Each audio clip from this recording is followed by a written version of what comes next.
I thought I'd play a quick game of fabulous prizes. Yeah, man. I want you guys to guess who actually stopped by the station. Is somebody pretty big?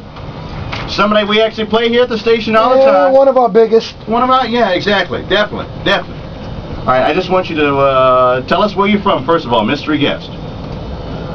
Fort Myers, Florida. Fort Myers, Florida. Okay, all right. Right over there on the left coast. On the left side, on the other side. Yeah. Exactly, our friends on the other side. The stations over there, they're not as strong as we are, though, are they? You putting that man on the spot. Oh, no, I actually got love for the guys over there. Okay. We actually get love from Fort Myers. We do. Yeah, we do. We do all the time. Now, how long are you going to be in town for? You just making your run-throughs? Nah, I can make sure I come show my best in terms of this whole situation over here. From the first time I met Chris over here, the first time I met you, man, it's been a pleasure. You guys have been a blessing to my career. So I felt it was only right if I was passing through town to make sure I come in and show my support and my love to your situation. Oh, man, well, I appreciate that. Appreciate it. You know, obviously, we got much love for you. We can play pretty much damn near every toe tapper you released, we've thrown on the radio. Okay, we've actually played a game with you before. We actually you weren't here, so I'll share it with you now. We played the government name game with you, and people knew right off the bat. That's how many fans you got here. Wow. Yeah, the government name game. That's a scary situation. Yeah, he looks a little uncomfortable about that. Okay, I won't bring that up. That's never good. Okay, we will. I had a conversation with somebody about that a couple days ago, and for me, it's weird, man, because it's a scary situation when you have millions of people that know you and you don't know them.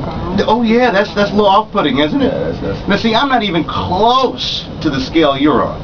And I get freaked out sometimes when folks tap me on the shoulder at Mickey D's, you know? Hey, Mark McCrazy. And I'm like, wow, so if it's somebody on your scale, that must be really eerie from time to time. Yeah, there's a lot of times you got a lot of people that sit around that are unhappy with their situation that don't always mean you well. So, you know, anytime that you climb up the success ladder, there's a lot of good that come with it, but the bad that come with it as well. And if you're going to be willing to accept the good, you got to accept some of the bad that come with it. So. Let me see if we got somebody here who knows who's my mystery guest is. Hello? Yeah. Hey, who's in the studio with us?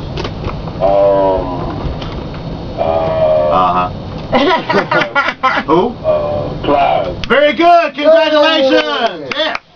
Congratulations, brother. All right. All right. You actually got Plies right now. Go ahead and say hi to the brother. What's up, Plies? What's going on, man? Man, what's happening? How you doing today, bruh? And I'm calling B represent to the fullest, man. They're real. Hey, bro, I tell you every time I come, man, that I had the pleasure and the blessing that I had the city of Palm Beach behind me and support my situation, man. Y'all mean everything to me. This is one of the first places that helped birth my career, homie. So Yeah, what's up? if you bought my album out of the store, if you bought it bootleg, it don't even matter to me. But I appreciate the support. All right. Thank you, big dog. Hang on. I'm going to send you to the Improv. I was DJing a teen club last year. Early last year, and they was running up to me with your records. You know what I mean? The Akon record. Yeah. You know, even though it wasn't even official yet, boy, they had it and they knew every word. And I was like, it's almost 4 o'clock. I was trying to get the club empty. I said, all right, I'll finally play that CD. Don't you know they all rushed back in there? Damn it! Look at that there. Damn it! The party done started all over again. Now, I know that most people that get started in the game, man, it takes them a little while. It's a little bit of a grind. Tell us about your grind. How'd you get started doing this here? On the national level, a lot of times, a lot of people mistaking me for a new artist. I guess on the national level, I am, but in terms of this whole Florida Southeast region, it's been a pretty good journey for me. It's probably a 7-year journey, but for it to pay off in the magnitude and the way in which it has, it's been a blessing for me. I lost a lot to get to where I'm at in terms of a lot of friends on the way, with my brother who's currently incarcerated, and to have this situation play out for me the way it's doing at this current time, I'm smart enough to know that it's a true blessing, and every morning that I wake up, I know that I'm one of many of God's favorites, but I'm definitely a chosen one, man, and it's a person for me, regardless of how much I'm in the streets or how far I continue to climb up the success ladder. It's always important to me to give thanks to the situation that I know created it all, and God is a key part to not only my life, but my situation as a whole.